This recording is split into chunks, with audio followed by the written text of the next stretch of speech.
do something every day. And as long as you're doing something every day to get new business, the momentum that you're building, it just can become unstoppable.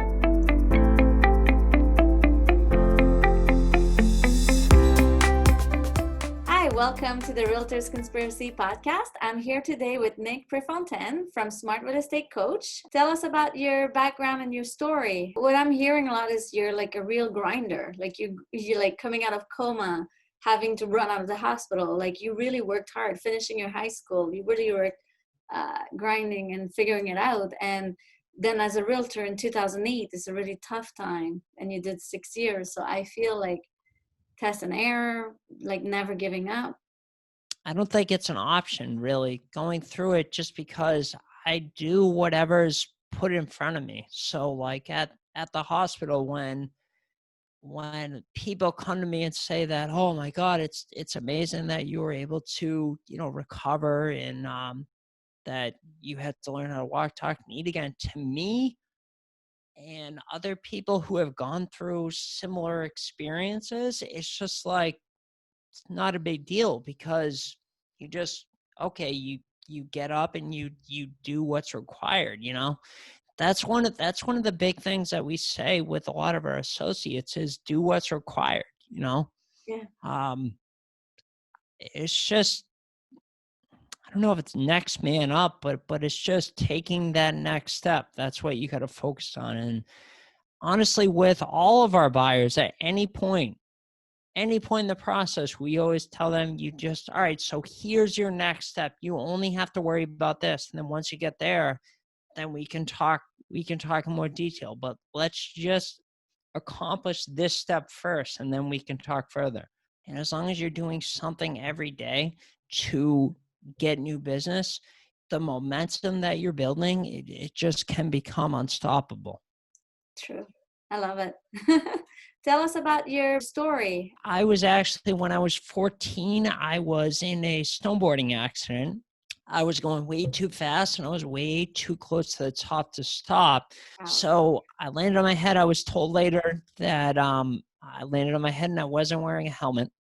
And I was actually, they tried to life flight me out of there, but it was too windy. They couldn't do that. So they had to bring in paramedics. Out of the staff of 5 or 6 paramedics, there were only 1 or 2 of them that could intubate right on the spot, which means basically to paralyze you when you're in a serious injury, serious accident rather. They need to do that to kind of initiate things. So there were only 1 or 2 on the staff of 6 paramedics, and luckily for me, one of those people were working that day. Nice. So I got to the hospital, and the doctors, when I was in the ICU, told my parents that, well, if he does come out of it, because I was in a coma, he's probably not going to walk, talk, or eat on his own again. So they had to brace my parents with that news. And the doctors went into my hospital room to share that news with them, and my parents, very fortunately for me, said, no, not in here. We don't want you saying that information in front of him, because even though I was in a coma, I could still take information in. So they made the doctors go outside of the hospital room to share information about me. And it wasn't good news in the beginning. Without being induced into a coma, because I was induced into the coma, they said just from the impact alone, I would have been out for roughly 10 days just from the impact alone. But they had to induce me for a little bit longer than that, because they were afraid I had swelling in my brain. They were afraid that if I woke up and panicked and was like, what's wrong? What happened? What's going on? Who are you people? Why am I here?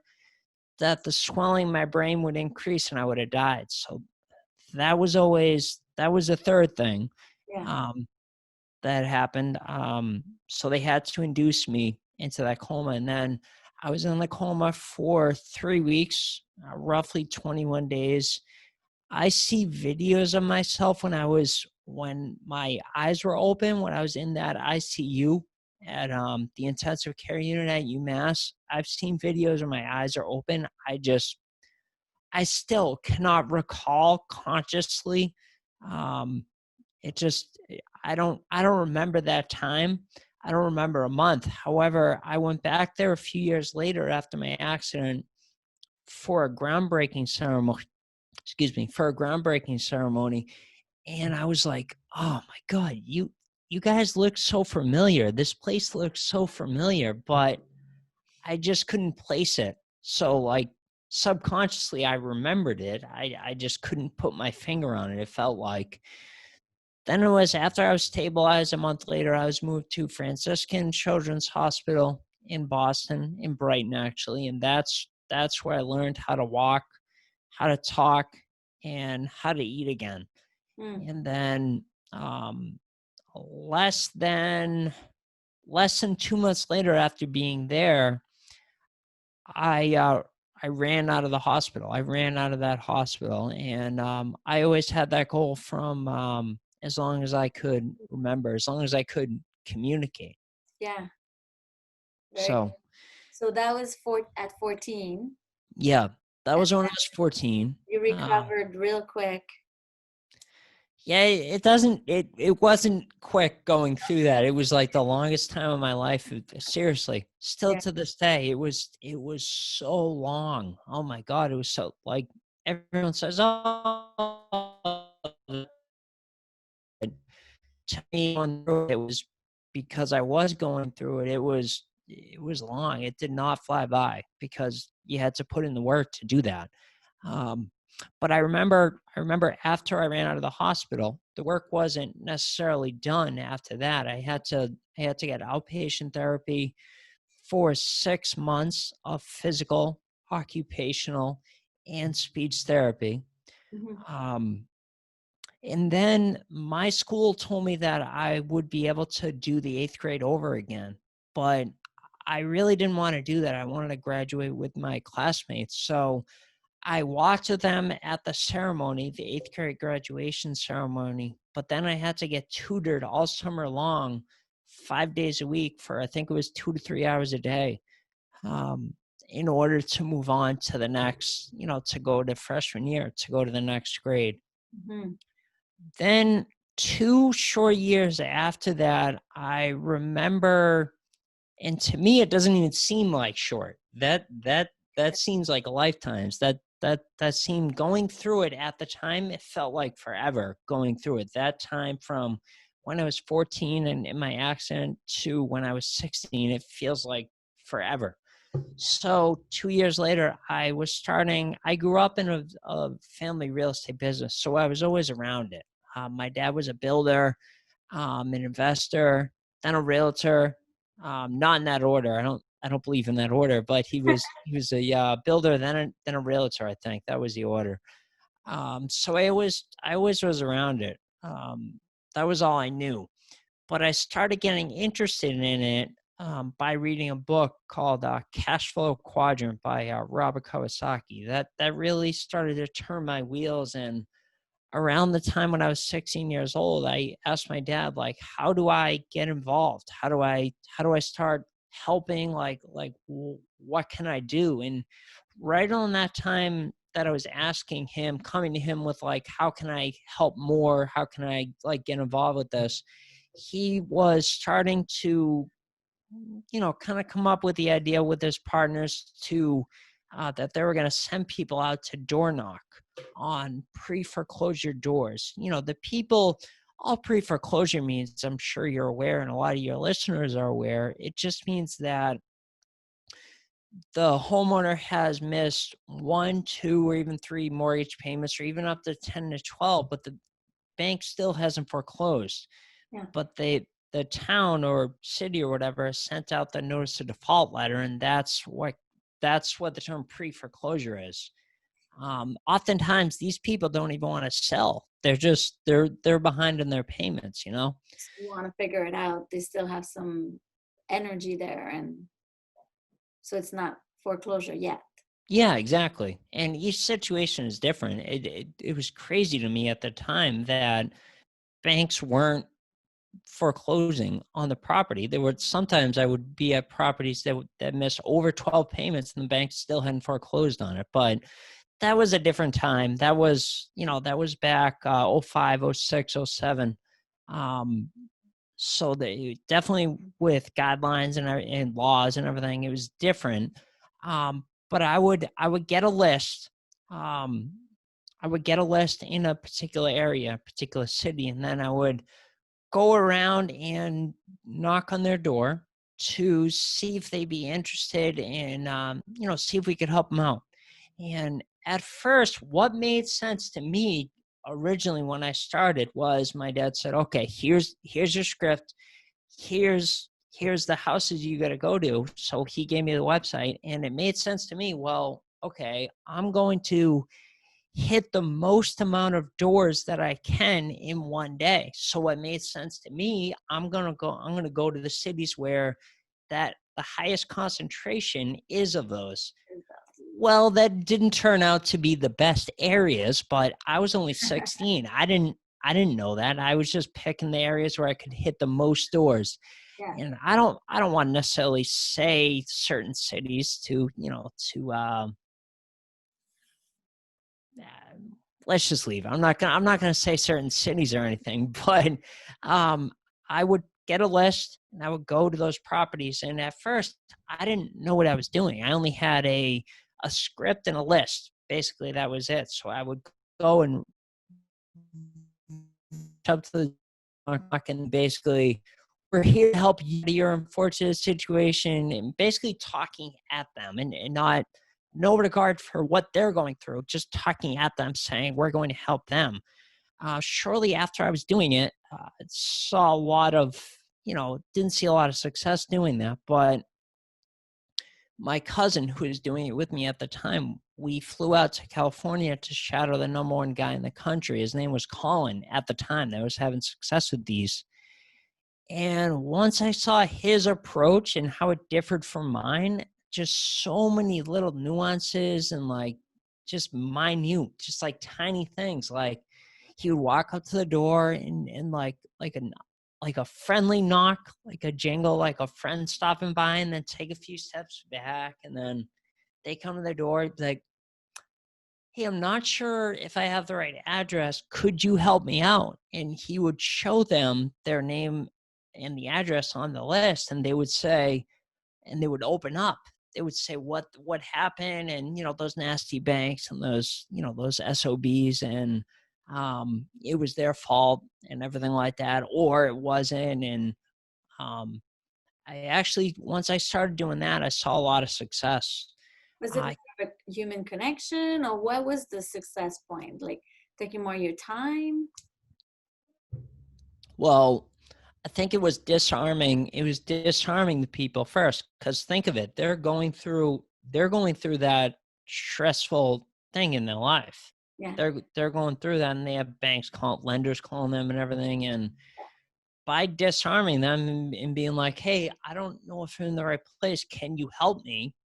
Anyone's, you, me, or if anyone asks if we can help them, we're not going to say, no, screw you, Yeah. So that really helped to disarm the people. And then I started getting appointments. I started getting invited in and arranging I was just there to arrange a sit down with our investor to come down and meet with them later in the week. And I was starting to get several appointments from that. So that was good. And I continued doing that, continued seeing success doing that for the rest of my high school career. I started doing it when I was 16. And then for the rest of the time that I was in high school, I was doing that. I was doing that on the weekends because during the week I'd have to go to school, unfortunately. So I only had a couple of days. But then if you fast forward a little bit, after I graduated, I starting to get my real estate license, and then I ended up getting my license in March of 2008. I know, settle down. Sounds like a great time to be a realtor. Great time to get. That's when I started my business, so 2008. Yeah. Same thing. People always ask me that. They're like, why are you getting your real estate license? I'm like, that's what I know, And then after doing that for several years, all I knew was that market. So I didn't know of like a smoking hot market. Yeah. All I knew, that was all I knew. So I learned how to make that work, and I was able to build a business that I was really proud of it. I was able to support myself, and, I was living on my own. I was able to, you know, achieve my, self-sufficiency and everything. And I was really happy about that. Well, in 2014, my dad started asking me, well, hey, I'm having trouble with the marketing of all the properties that we're getting, because we're getting all these getting all these properties under contract. He was as an investor, and I need help like getting them out there. And I'm like, well, I don't know, because I have my thing over here. I'm doing really well. Yeah. It's actually funny looking back at it. I was actually very hesitant to join him and what he was doing, because I was like, no, no, no. I got my own thing going on, and I don't want to, I don't want help and everything. But then he asked me a few times, and I was like, well, I guess I could help with marketing. And then that turned into helping with the buyers, and then that turned into working with all the buyers. And then I let my license go in January of 2016, and then calling them to review and schedule a meeting, a buyer's meeting. And that there was like a framework, I guess you could say, but it wasn't, I don't think it was quite as developed and quite as detailed as kind of what I formulated, or what we formulated. I don't want to say it's like it's all necessarily me, but it's just from repetition, doing it over and over. And then by doing it over and over, I started to see certain things that were going wrong. And I was like, well, if we can do XYZ at the beginning, we can eliminate those things going wrong in the future. So um, it was really, what do they call it? School of Hard Knocks, I think it is. It was really kind of just wing it, and Yeah. we picked it up as we went. Uh, by hard work, and just going through and getting burned so many times. It's like, um, every time we come against a setback or a challenge in our business, we're changing the agreements or changing our internal process, so then our associates have access to that. So each time, I'm missing the term, but I think School of Hard Knocks, I think I get something like that. What advice would you give realtors who want to grow their business? Same thing, just one step at a time, one day at a time. I just don't think there's ever a time when you can get in your business and not focus on lead generation, Mhm. like like getting more properties. Or like when I was a realtor, it was prospecting for sale by owners, expired listings, even just doing just sold calls and things like that. It's just every day I took, and I still do this, I did something that was going to move me forward. So I think it can go with any business. Very cool. Do you want to tell us about your investor group book, your new rules for free? Oh yeah, the new rules of real estate investing. So, myself, my brother-in-law, and my dad, we wrote a book, the new rules of real estate investing. And what I'd like to do is give it away to your listeners for free. And when I say for free, 100% for free. So we're not going to have to, after you opt in, hit you up for $10 for shipping and handling. This is 100% free. Just, be aware, be cognizant of what's going on with the coronavirus and everything. Kind of puts a little damper on things, slowed everything down for us a little bit. But if they Yeah. go to newrulesforfree.com, they can pick up their free copy and just enter their information in there. Again, that's newrulesforfree.com. And if anything about what I said, Maud, resonates with anyone, they can go to our website, which is smartrealestatecoach.com. And again, that's smartrealestatecoach.com. They can get registered right down there for a free webinar. It's a 30-minute webinar, action-packed. Yeah. And if that makes sense to them, by the end of the webinar, they'll know to take the next step at the end, which is getting involved in our QLS course. And actually what comes with that is a free strategy call too. So as long as they get signed up for that webinar and go forward and watch the webinar, they get a free strategy call with one of us. Yeah. And I think that can be good for anyone who wants to get into investing, or even if someone doesn't know what they can get out of it. Yeah, absolutely. Very cool. Well, thank you. Thank you for joining us on the episode today. Thank you, Maud. Thanks for having me. I really have fun. Thank you.